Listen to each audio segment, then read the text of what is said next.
Good morning मेरे प्रिय छात्र और छात्राओं।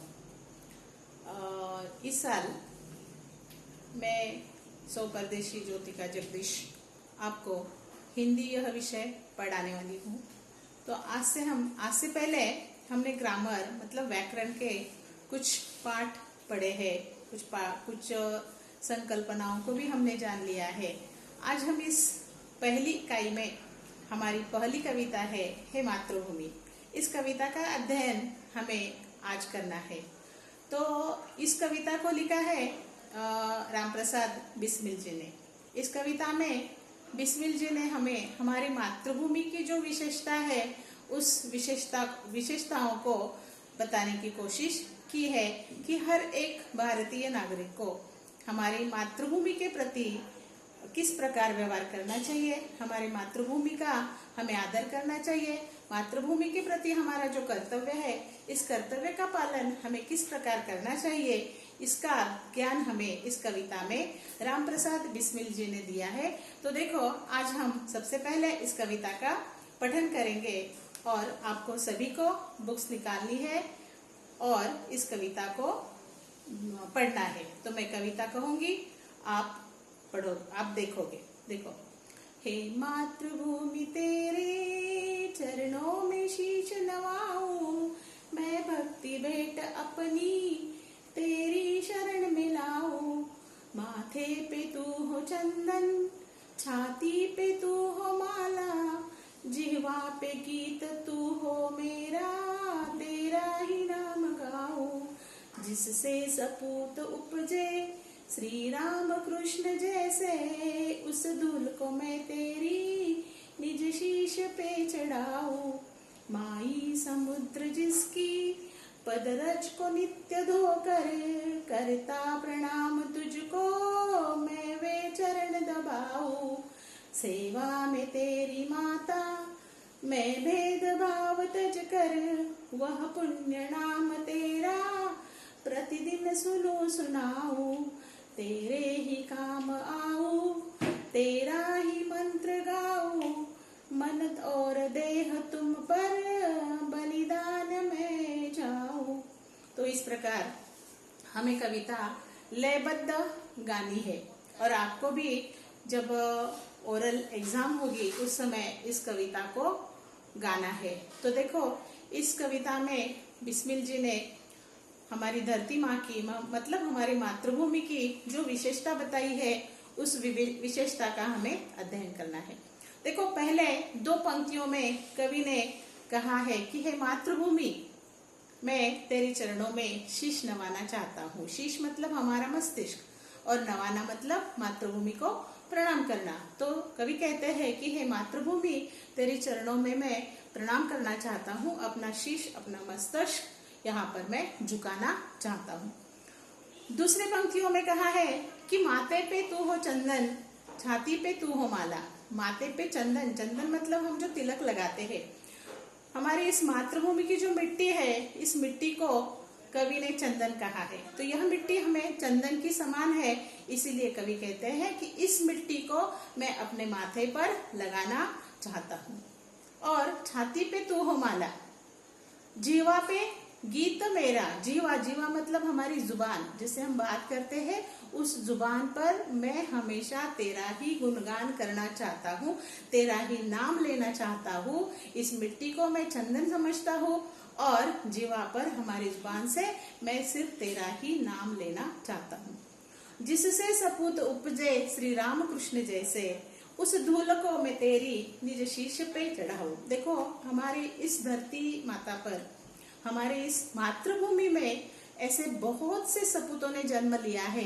कुछ सपूतों ने तो हमारे भारत माँ को आजाद करने के लिए अपनी प्राणों का भी बलिदान किया है, अपने संसार, अपने घर गृहस्थी का भी उन्होंने त्याग किया है और सब कुछ अपना इस धरती को, इस मातृभूमि को आजाद करने के लिए अपना बलिदान दे दिया है, त्याग दे दिया है। तो ऐसे कुछ पुत्र, सपूत, सपूत मतलब अच्छे पुत्र कि जो यहाँ पर जन्मे हैं उसमें है श्री राम, श्री कृष्ण। ऐसे पुत्रों ने हमारे इस धरती पर जन्म लिया है, उनकी कहानी तो आपको सबको मालूम ही है। और उस धूल को, जिस धरती पर श्री रामकृष्ण जैसे सपूतों ने जन्म लिया है, उस धूल को मैं निज शीश तेरी चढ़ाऊं, उस धूल को मैं तेरे चरणों में, तेरे मस्तिष्क पर मैं चढ़ाना चाहता हूँ। माई, माई मतलब माँ, ए माँ, समुद्र जिसकी पदरज को नित्य धोकर करता प्रणाम तुझको, मैं वे चरण दबाऊं। देखो, हमारी भारत की प्राकृतिक रचना का अगर हमने अध्ययन किया तो आपके समझ में आएगा कि हमारी भारत भूमि जो है, हमारी भारत का नक्शा अगर आप देखोगे तो हमारे भारत के पश्चिम दिशा में अरबी समुद्र है, पूर्व दिशा में बंगाल का उपसागर है, और हमारी दक्षिण दिशा में अगर देखा जाए तो हिंदी महासागर है, और उत्तर दिशा में देखा जाए तो हिमालय पर्वत है। इसका मतलब यह होता है कि हमारे भारत भूमि के दक्षिण दिशा में, मतलब पैरों की ओर, जो हिंदी महासागर है, उस महासागर के पानी से, उस महासागर का पानी हमारी मातृभूमि के चरण धोता है। हमेशा, हर रोज, हर पल हमारी मातृभूमि के चरण धोने का कार्य यह हिंदी महासागर करता है। इसीलिए जिसकी पदरज को नित्य धोकर करता प्रणाम तुझको, और वे चरण दबाता है, मतलब चरण दबाना, उसका मतलब यही होता है कि मातृभूमि के चरण धोने का काम करता है, उसे प्रणाम करता है। सेवा में तेरी माता में भेदभाव तज कर, वह पुण्य नाम तेरा प्रतिदिन सुनो सुनाऊं।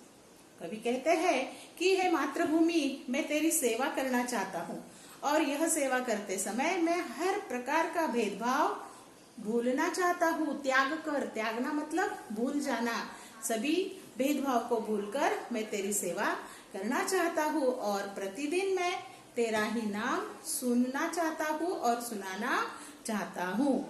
तेरे ही काम आऊं, तेरा ही मंत्र गाऊं, मन और देह तुम पर बलिदान में जाऊं।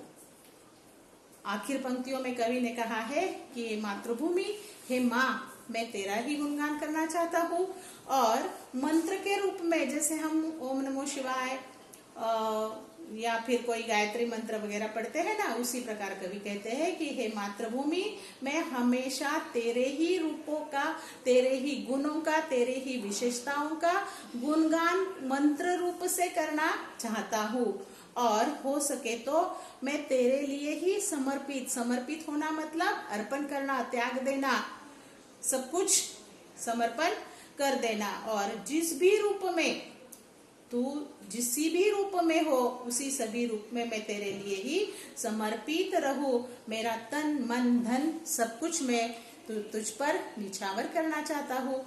और इसी प्रकार इस कविता में कवि ने कविता द्वारा हमें मातृभूमि के प्रति अपना कर्तव्य किस प्रकार निभाना चाहिए यह हमें समझाया है, इसका ज्ञान हमें दिया है। इसीलिए कवि कहते हैं कि हे मातृभूमि। इसी प्रकार देखो, इस कविता में मातृभूमि की विशेषताओं का वर्णन कवि ने किया है।